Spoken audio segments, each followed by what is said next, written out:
तो हमने पिछले क्लास तक पढ़ा था कि एक शिकारी तालाब के तट पर आता है जो कि बहुत ही थका हुआ होता है, उसे भूख भी लगती है, प्यास भी लगती है। तो अपना मुंह हाथ धो के वो सोचता है कि अगर तालाब निकट है तो पशु जानवर भी जो है वो तालाब के पास पानी पीने जरूर आएंगे, तो मैं यहीं बैठ के प्रतीक्षा करता हूँ।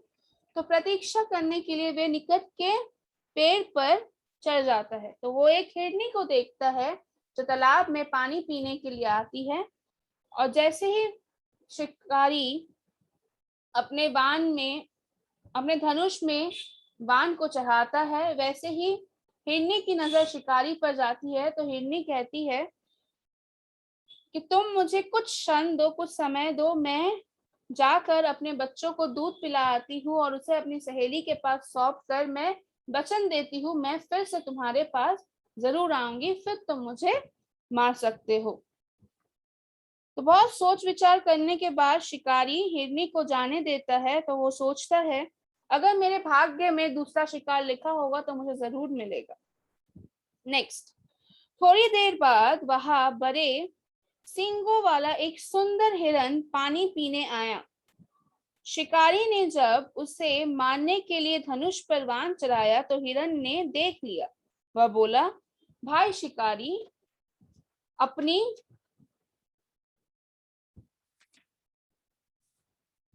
हिरनी और बच्चों से अलग हुए मुझे बहुत देर हो गई है, वे सब घबरा रहे होंगे।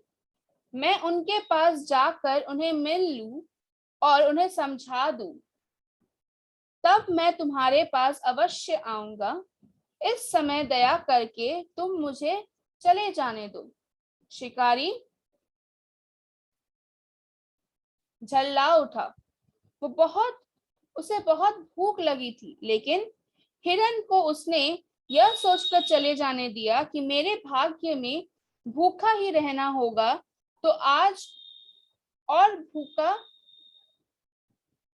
रहना होगा तो आज और भूखा रह लूंगा। हिरनी अपने बच्चों के पास गई, उसने बच्चों को दूध पिलाया, प्यार किया, फिर अपनी सहेली हिरनी को सारी बातें बताकर उसे अपने बच्चे सौंपने चाहे। इतने में वह हिरन भी आ गया। उसने भी बच्चों को प्यार किया। बच्चे अपने माता पिता से अलग होने को तैयार नहीं थे। अंत में उनका हठ मानकर हिरन और हिरनी ने उन्हें भी साथ ले लिया।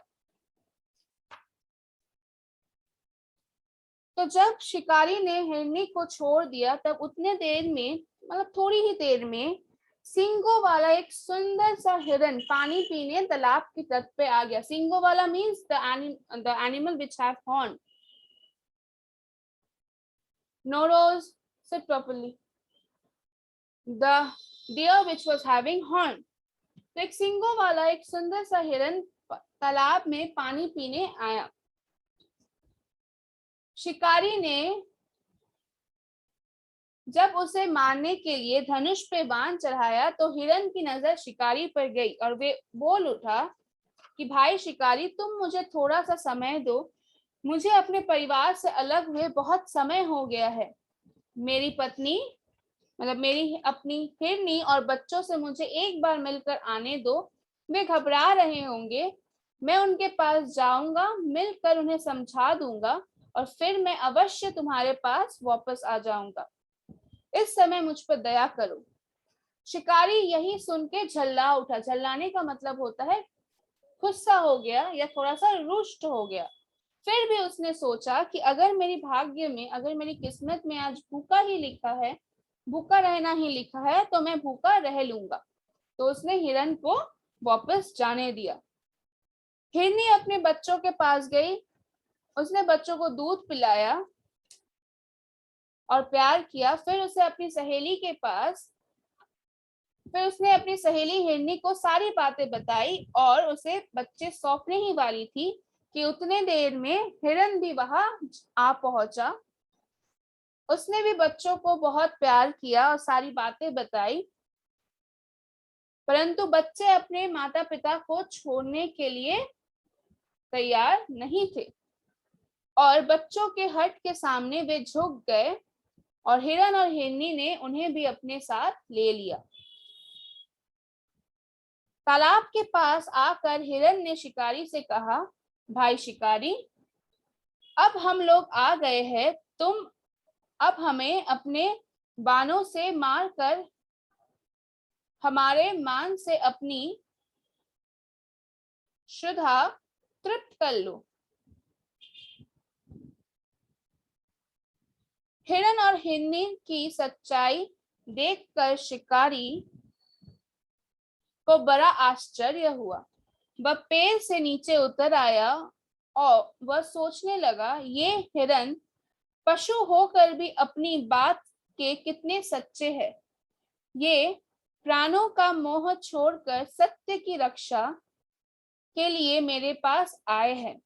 मनुष्य होकर भी मैं कितना नीच और पापी हूं कि पेट भरने के लिए निरपराध पशुओं की हत्या करता हूं। अब मैं किसी पशु को नहीं मारूंगा।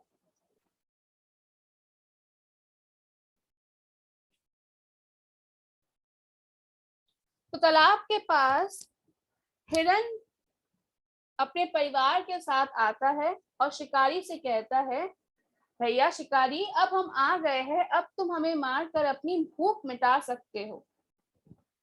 हिरन और हिरनी की सच्चाई को देखकर शिकारी बहुत ही शॉक और सरप्राइज्ड होता है।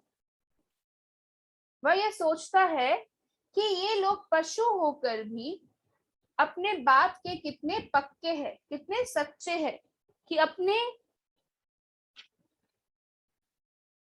प्राणों के मोह को त्याग कर, मोह का मतलब होता है, यू कैन से ममता का बंधन, मतलब अपना a type of connection to your own self, love for your own self। तो अपने मोह को छोड़कर, अपनी प्राणों की मोह को छोड़कर अपनी सत्य की रक्षा के लिए मेरे पास आ गए हैं। और मैं मनुष्य होकर कितना नीच हूं, मैं मनुष्य होकर कितना बुरा हूं कि मैं अपने भूख को मिटाने के लिए निरपराध, निरपराध का मतलब होता है निर्दोष, जिन्होंने कोई अपराध ना किया हो, जिन्होंने कोई बुरा काम ना किया हो, मैं निरपराध पशुओं की हत्या करता हूँ, मैं निरपराध पशुओं को मारता हूँ। अब मैं किसी पशु को नहीं मारूंगा। ओके।